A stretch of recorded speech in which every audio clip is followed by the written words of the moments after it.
Hi viewers, welcome to my channel. In this lecture, we'll start Spark SQL. In previous videos, we have discussed what is a Spark core module and what is RDD, and we have covered all the transformations and actions which we have on Spark core. Okay, next module is Spark SQL. Before going into practical programs, we'll discuss what is Spark SQL, why it came, what is the use of Spark SQL. In initial versions of Spark, they used to program everything using RDDs. So, primary data abstraction storage is RDD. There, they have to developers has to write core Scala or Python core logic, and we have to process. We used to process all the elements in a Spark core uh, so what is a lack in that Spark core that is a primary engine in Spark module. Any technology without SQL kind of interface, it will not become popular. Okay, so developers who develop Spark, they want to provide SQL kind of interface to Spark developers. That's why they designed Spark SQL. There is a one ecosystem tool in Spark module. It will support SQL kind of operations. SQL kind of operations. So how to and also using Spark SQL, we can connect to other sources like other databases, other NoSQL databases, and all kind of file formats. Everything Spark SQL will support. Directly, you can connect through other systems using JDBC connections and other APIs also. So we'll start with some introduction. Spark SQL allows developer to issue ANSI SQL compatible queries to structure data with the schema. Same way, how we will write queries in Spark SQL, no?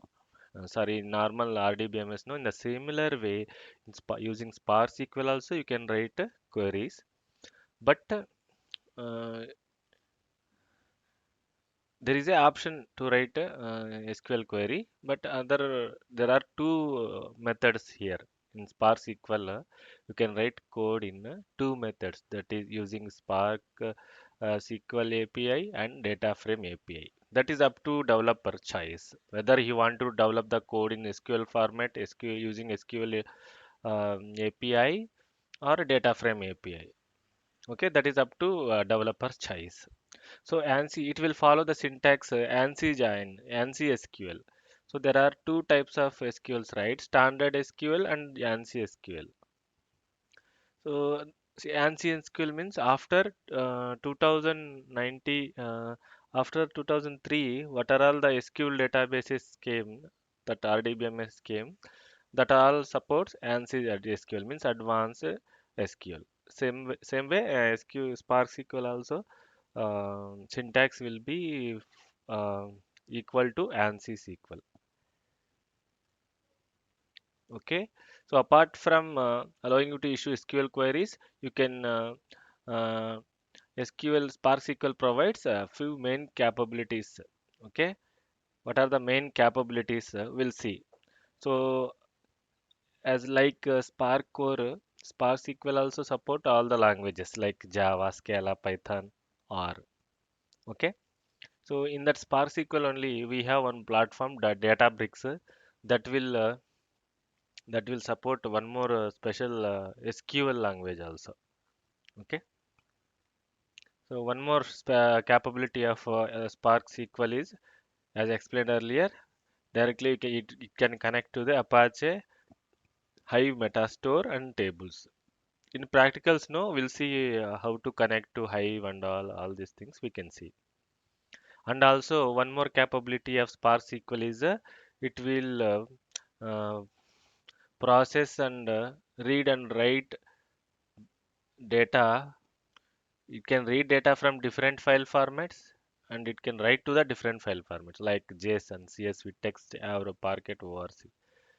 Okay, and it has the ability to convert that after reading the data, see file formats. So it will convert to temporary tables, and you can perform a SQL kind of operations directly. Okay, that is also one capability of Spark SQL.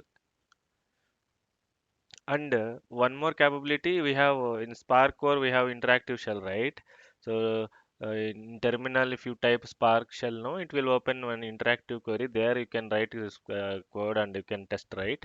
The same way, Spark SQL also we have it will have some interactive um shell, and you can directly you can issue submit the Spark SQL commands. You can see the output.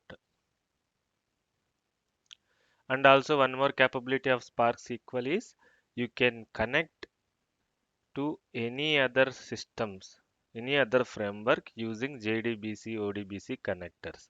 We have one facility. Suppose one day on RDBMS is there, Oracle. So you want to load that. Oracle is a separate database, and your Spark, all obviously Spark will be available in some cluster.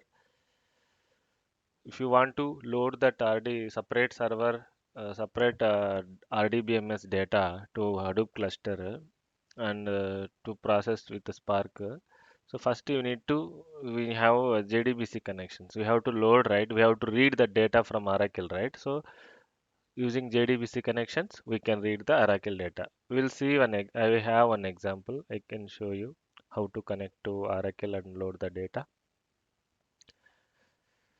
So here in Spark SQL, we have um, some performance optimized query plan. Okay, so obviously the main purpose of this Spark SQL is Spark SQL has been written on top of Spark Core. Once you executed a Spark SQL command, internally again it will convert to the Spark core and the Java bytecode will be generated and executed. Okay. So Spark, one main important thing difference between Spark core and Spark SQL is Spark SQL engine has the two optimization techniques. Internally two things, that is Catalyst Optimizer and Tungsten project. So because of these two, it supports a high-level structured data frame and datasets API and SQL queries. Okay, Spark SQL engine has the Catalyst Optimizer and the Tungsten. So what is the Catalyst Optimizer, Tungsten, and all these two to optimize the to execute the to convert the Spark SQL code into Spark SQL core and Java bytecode. How how this Catalyst Optimizer? What is the purpose of Catalyst Optimizer and Tungsten? We'll see. So first, Catalyst Optimizer takes a computational query, whether in SQL or data frame or dataset, and convert into execution plan. Okay. So suppose in Spark you have loaded the data and you have applied one transformation. Okay, on the data frame. Then once you issue the command, right, in Spark Shell, or you execute the Spark SQL code, it will the main purpose of this Catalyst Optimizer is to convert into execution plan. That whatever code you have issued, that will be converted into execution plan. In execution plan, there will be four phases: analysis phase, logical and optimization, physical planning, code generation. It is very important. So again, I will discuss Spark SQL has two main engines. One is a Catalyst Optimizer and a Tungsten project. First, Catalyst Optimizer, it will generate the execution plan. So what is in that execution plan has a four steps: analysis phase, logical plan phase, physical plan phase, and code generation. We'll discuss one by one what is analysis phase, what is physical. So first we'll see analysis. In analysis, Spark SQL engine will generate abstract syntax tree, AST, will call as a AST. Okay, whatever query you have submitted or whatever data frame code you have written, for that code, it will generate the AST. In this phase, any column or table names will be resolved consulting internal catalog. So here, all most of the inter syntax checking will be happen. Syntax checking. So all the syntaxes, everything we already it will have in a catalog. Catalog is a programmatic interface to Spark SQL that holds a list of names of columns, data types, functions, and tables, and data types, etc. So catalog is a programming interface.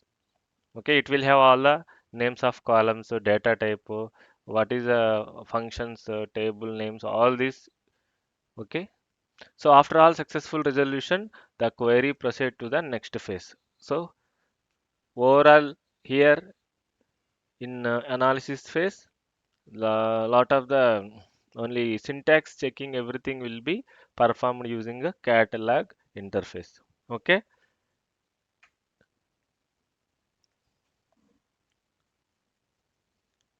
So next phase, logical optimization. In this phase, again, two things will be there. Two stages will be there. So here RBO and CBO. First RBO. RBO means uh, RBO in this step, read read based optim record based optimizer. In this step, no, catalyst optimizer will first construct a set of multiple plans. Okay, in RBO phase, okay, catalyst optimizer will construct a multiple plans. Whatever code you have given, for that code, multiple plans will be prepared. Then cost based optimizer, okay, cost based optimizer here, uh, uh, it will assign cost to each plan constructed by RBO. Whatever RBO, so in logical plan, syntax validation, everything will be checked and sent to the next phase. That is logical phase. In the logical phase, there will be two stages, RBO and CBO. In RBO phase, multiple plans will be generated, constructed for the given query or data set. In CBO, cost-based optimizer, it will be some cost will be assigned to each plan which is constructed by RBO. These plans are laid out as a separator, as a operator trees, and that may include all these. This will be constructed one as a tree structure with the operators like push down, predicates, projection, multiplication, expressions, everything. So whatever expression you have in that code, Spark SQL code, based on that it will form a one tree. Okay. For each tree, computation cost is associated, and this is input to the physical plan. So whatever tree after CBO, so for each plan, one cost will be assigned, right? So then all these things will be formed as a tree. All these operations, whatever we have in written in our code, or with that all that expressions, all the commands, it will form like a tree. So for each tree, a computation cost is associated, and this is input to the physical plan. So this is a physical input to the physical plan.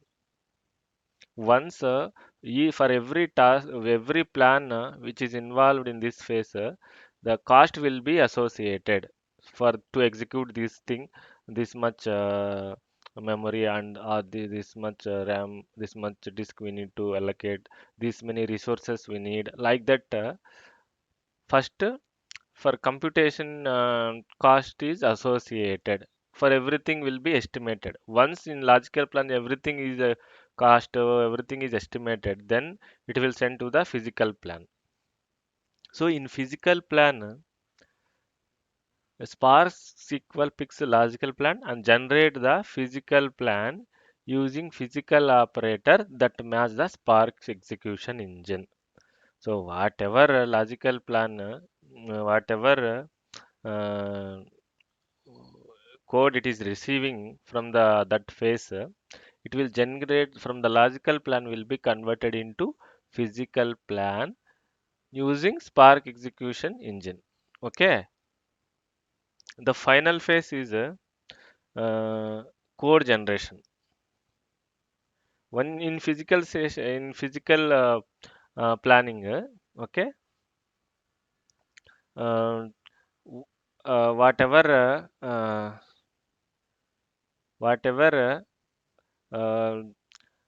operators it has used, based on that, it will be it will convert that code to Java bytecode. Okay, so it will Spark will use Spark in this phase, no, in code generation phase, Spark itself it acts as a one compiler to convert that code, optimization code, that Spark code to Java bytecode. Okay, so using project Tungsten. So here Tungsten will help Spark in generating the bytecode from the Spark code.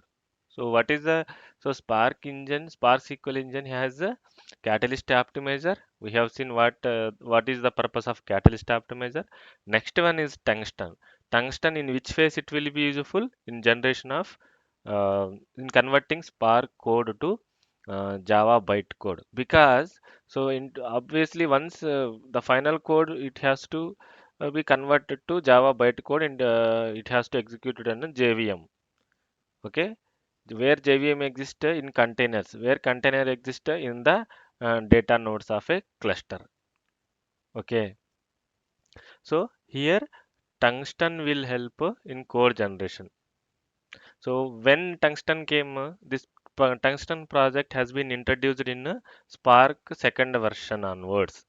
It deploy the latest compiler generation techniques to generate the compact code RDD for final execution. As I said earlier, again Spark SQL code only it is some kind of SQL on top of Spark. Spark SQL provide SQL kind of interface on top of Spark core, right? So finally, using Project Tungsten, okay, it deploys the latest compiler generation technique to generate the compact code RDD for final execution. Again, it is converting this tungsten again converting the data frame code to RDD. Okay, so this is here some example diagram of a Spark SQL. So this is a Spark SQL. The Spark SQL has two components like important components like Catalyst Optimizer and Tungsten. Catalyst Optimizer, what is the uses of Catalyst Optimizer and Tungsten? Both will be used to for perform optimization. This optimization for performance wise, it will be helpful Catalyst Optimizer, and Tungsten will be used to uh, generate the that convert the Spark SQL code to again Java bytecode so that it can execute on a JVM. And as I discussed, this is a Spark or Spark application.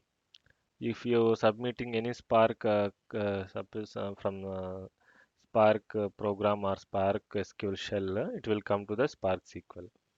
Okay.